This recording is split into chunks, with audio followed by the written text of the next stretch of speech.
नमस्ते, मैं वैद्य चंद्र कुमार देशमुख पुणे के यहाँ से। हमने विद्याकर्मा एज इट इज़ की सीरीज शुरू की थी और इसमें हमने अभी तक जितने एपिसोड लिए हैं उसमें हमने विद्याकर्मा और अग्निकर्म के बेसिक्स बताए हैं। अभी लास्ट मंथ में हमने विद्याकर्मा के प्रैक्टिकल सेशन शुरू किए थे जिसमें एक एपिसोड हुआ था सायाटिका का, गुरुद्रसी का।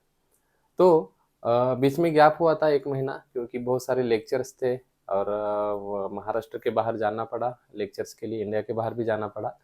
तो अभी ये फिर से हम ट्रैक पे आ रहे हैं। तो जब विद्याकर्म और अग्निकर्म की सीरीज शुरू की थी तो कई सारे क्वेश्चंस थे कि विद्याकर्म कैसे किया जाता है, विद्याकर्म के बारे में जो भी मिसअंडरस्टैंडिंग थी हमने दूर की और काफ़ी लोग इसको फॉलो भी कर रहे हैं। अब जहाँ भी जाते हैं इंडिया में विद्याकर्म और अग्निकर्म से ही आयुर्वेद की प्रैक्टिस शुरू होती है, ऐसे देखने को मिलता है क्योंकि ये जो है इंस्टेंट है, फास्ट चिकित्सा है और स्पीड वाली चिकित्सा है। इसके डेप्थ इतनी ज़्यादा है कि we can not imagine that कि viddhakarma goes to certain deep levels. Just मैं एग्जांपल दे सकता हूँ कि हमें बेबी के पोजीशंस जो है inside the uterus, so they are also we can control with the viddhakarma. तो ये आगे मैं बताऊंगा जैसे जैसे केसेस डिस्कशन होंगे। So I will tell everything about the viddhakarma and agnikarma. इस बीच में जब काठमांडू में जाना हुआ तो वहाँ पे कुछ पेशेंट देखे थे मैंने 30-40 विद ऑटिज्म और सेरेब्रल पाल्सी के patients. So when we travel to the international level, we think that there are different people and different diseases also, but uh, ऐसा कुछ नहीं है, सब जगह पे सेम ही है। और when I did Vidyakarma on those kids at the in the Kathmandu, and I got the best results. So एक विद्याकर्म के बाद भी parents are calling and they are telling me to do viddhakarma and agnikarma in the Kathmandu also. So my request is that जो भी सुन रहा है तो जो भी देख रहे हैं viddhakarma, so this is the beyond our limit and if we try this in our practice and our practice can grow and this will help our humanity. This will help the all the diseases which we cannot control or we cannot imagine to treat them.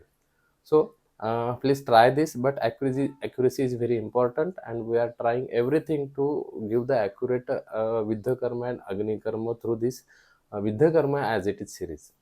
So basically when we started doing Vidyakarma and Agni Karma, our focus was to just give the results related to the musculoskeletal system. But while doing Vidyakarma since last 10 to 13 years, and after watching all the process of Dr. R.B. Gokte, we came to the conclusion that Vidyakarma is not only the pain management system, it is also the disease fast disease curing system, we can say that. So Vidyakarma and Agnikarma is basic science, and we proved that since 13 to 14 years, and Gokte sir is doing since many years. So last episode was regarding sciatica, गुरुद्रसी। सो हमारे पास patients आते हैं, गुरुद्रसी के जब patient आते हैं वो different different होते हैं। जब भी मैं लेक्चर देता हूँ वहाँ पे मैं बताता हूँ कि gridhrasi and sciatica is very different because gridhrasi is a ayurvedic term and sciatica is a modern condition in which the sciatic nerve is involve. सो गुरुद्रसी का वर्णन जब हम देखते हैं तो गुरुदवत चलती इति गुरुद्रसी मीन्स जो गुरुदवत गिधड़ जो है उसके जैसे चलता है, that is gridhrasi. So it may be may happen in the tendon injury, it may happen in the muscle pathologies, myology और sciatic nerve की involvement भी रहेगी। So every sciatica is not गुरुद्रसी, but every गुरुद्रसी sorry, every sciatica is गुरुद्रसी, but every गुरुद्रसी is not sciatica. That this ये जो है बहुत important है। So I will explain 3 to 4 cases just in the last episode। वहाँ पे एक केस बताई थी मैंने कि कैसे करना है। तो विद्याकर्म और अग्निकर्म ये दोनों का कॉम्बिनेशन होना चाहिए। When we go through the text, there is a one shlok that in which there is a exact point of Vidyakarma in the Gurudrasi patient. जानु संधि के ऊपर 4 अंगुली और जानु संधि के नीचे 4 अंगुली ऐसा वेदन कर्म हम करते हैं। सो ये करने के बाद पेशेंट को रिलीफ आता है। But what about the sciatic nerve and involvement of sciatic nerve. सो ऐसे करते समय हम अग्नि कर्म का इस्तेमाल वहाँ पे करते हैं। तो अग्नि कर्म और विद्ध कर्म ये बैक को करते समय there is much depth in it. So we must know the different layer of the muscles on the cervical and lumbar, and we can give this result up to the disc bulging, nerve compression and myopathy, arthropathy, everywhere. But हमें वो सीखने से ऊपर होना चाहिए। तो हम उसके बारे में अभी डिस्कस करेंगे। धन्यवाद। Okay.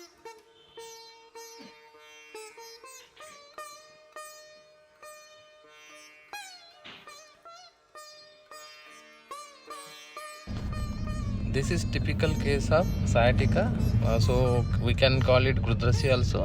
इस पेशेंट को वॉकिंग करने में बहुत दिक्कत आ रही थी। जब MRI हमने देखा तो वहाँ पे डिस्क बल्जिंग था L4 L5 में, एंटेरोलिस्थेसिस भी था। तो ऐसी सीरियस कंडीशन में सर्जिकली एडवाइस किया जाता है। तो ऐसे पेशेंट में वो विलिंग नहीं था। So he was suffering since 4 to 5 months and he lost his job due to this condition। he came to visit us and he showed this condition and we started the Viddha Karma and Agni Karma treatment। before that we evaluate all the hetus and everything and then we start the treatment। जब हमने treatment start की, treatment के दूसरे ही 3 patient चलने लगा। आता फक्त बसून दाखवा। खाली खाली खाली खाली म्हणजे खाली, हाँ जमीन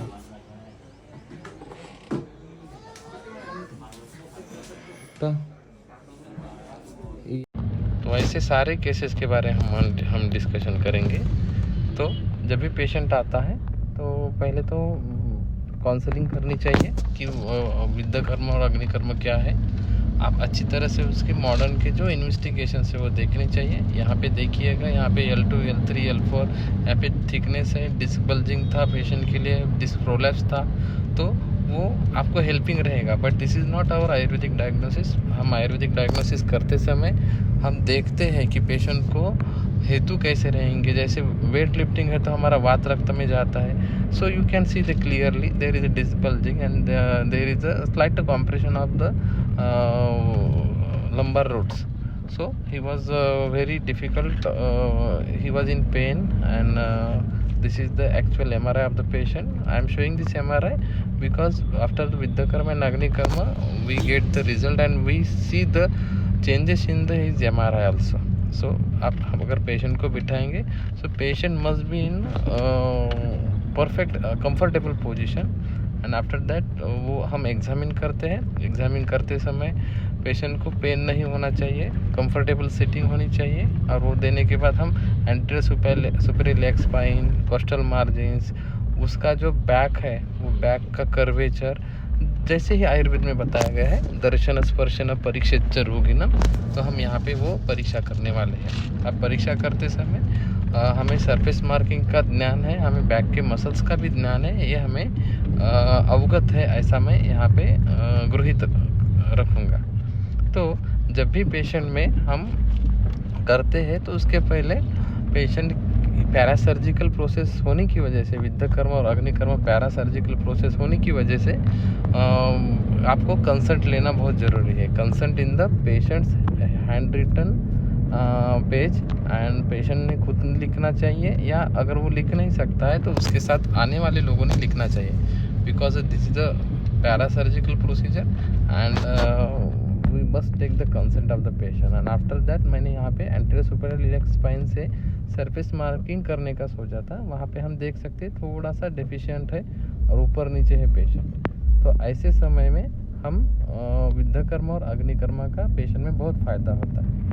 जब भी देखते हैं हमें MRI में अलग चेंजेस मिलते हैं, लेकिन जब पेशेंट में हम देखते हैं तो हमारा आयुर्वेदिक डायग्नोसिस अलग रहेगा।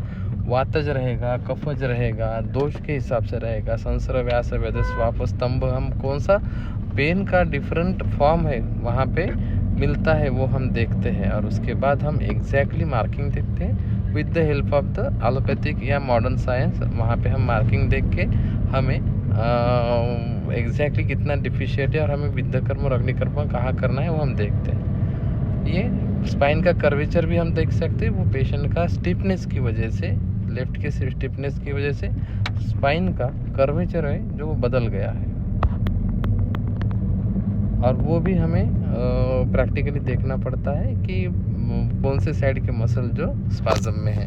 सो it will be very easy to do the treatment. Spasm यहाँ देख सकते हैं। सायटिका का तो करेंगे ही। पाय कोणता दुखतो? ये पैर ज़्यादा दुखता है। एकच दुखतो। देखो ये सादा, ये ऊपर हो गया तो ऐसा हो गया, तो हम उनका रिपोर्ट देखेंगे तो एग्जैक्टली हमें समझ में आ जाएगा। L2 L3 डिसबल्ज है, मीन्स क्या है, 5 4 3 2 ये साइड से डिसबल्ज आ रहा है, इसका पीछे में पार्ट से L4 L5 पे भी है, यहीं पे भी है, तो ये साइड में ज़्यादा है। देखो यहाँ पे बल्जिंग ऐसी निकल रही है, ऐसी निकल रही है। तो पेशेंट को लेफ्ट ही साइटिका था, लेफ्ट साइड में डिसबल्जिंग होने की वजह से थोड़ा सा नर्व कंप्रेशन हो रहा था, that's why he was suffering from left leg sciatica pain. So in this patient we will do the viddhakarma of only left side, not on the right side of the leg. तो यहाँ पे अलग अलग प्रकार से होगा, जैसे अग्निकर्म भी रहेगा, विद्यकर्म भी रहेगा, लेकिन all the patients are not same, तो हर एक पेशेंट में अलग अलग करेंगे, उसके हिसाब से मैं अलग अलग केस प्रेजेंटेशन करते जाऊँगा।